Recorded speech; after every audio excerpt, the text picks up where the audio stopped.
Bien-aimé dans le Seigneur, il y a combien de personnes que tu as rencontrées auprès de toi? Lorsque tu les poses une seule question, la personne te fait comprendre des tas de choses. Tu te demandes même, est-ce qu'on avait un problème? Alors, simplement une seule question, la personne te ramène de A jusqu'à Z, de Z jusqu'à A. La personne te fait compter de 1 jusqu'à 100. Alors, le Seigneur nous dit quoi?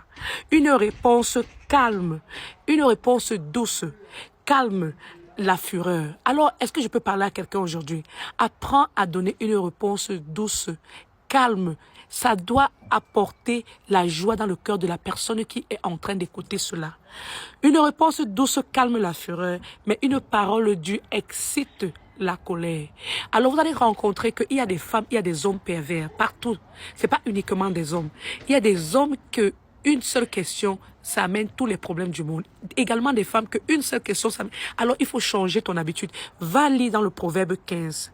Le Seigneur nous dit quoi? La langue des sages rend la science aimable et la bouche des insensés repent la folie.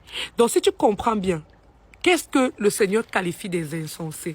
Les insensés, ce sont les personnes qui utilisent leur langue pour exciter des querelles, qui excitent la colère avec leur langue. Et si tu lis bien le Proverbe 14, on dit les insensés, ce sont des personnes qui sont orgueilleux. Alors, c'est pas moi qui dis, c'est la Bible qui dit. Si tu veux croire que tu es une personne qui est sage, alors évite l'orgueil, évite de ta bouche de sortir des paroles qui vont blesser les autres. C'est important. Quand je vous ai dit cela, que le Seigneur voudrait que je parle des proverbes et des psaumes à ses enfants, c'est parce que si tu lis les proverbes, tu vas acquérir la sagesse. Et le Seigneur dit que la crainte de l'Éternel, c'est le commencement. Hein? Qu'est-ce qu'on dit? Hein? La crainte de l'Éternel, c'est toi, c'est le commencement de la sagesse. Alors, il faut savoir craindre l'Éternel. Il faut chercher à acquérir la sagesse pour avoir la connaissance de ce que Dieu voudrait que tu puisses connaître afin de pouvoir gagner le royaume de Dieu. Parce que comme il dit toujours, on ne partira avec rien. Il est important que nous puissions savoir que Dieu nous regarde. Alors, qu'est-ce qu'on dit au verset 3? Les yeux de l'Éternel sont en tout lieu, observant les méchants et les bons. Donc, j'ai tout dit ici là. Le Seigneur nous observe.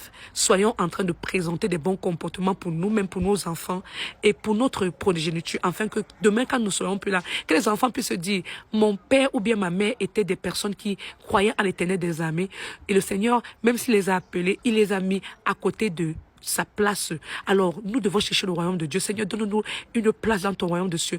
Aide-nous à pouvoir donner des paroles douces, de pouvoir donner des réponses douces, que nos bouches puissent être couvertes du sang de Jésus-Christ, que nos bouches puissent être couvertes de l'Esprit Saint. Aide-nous à être lents à parler et que nous puissions être capables d'écouter. Merci Seigneur Jésus-Christ. Amen.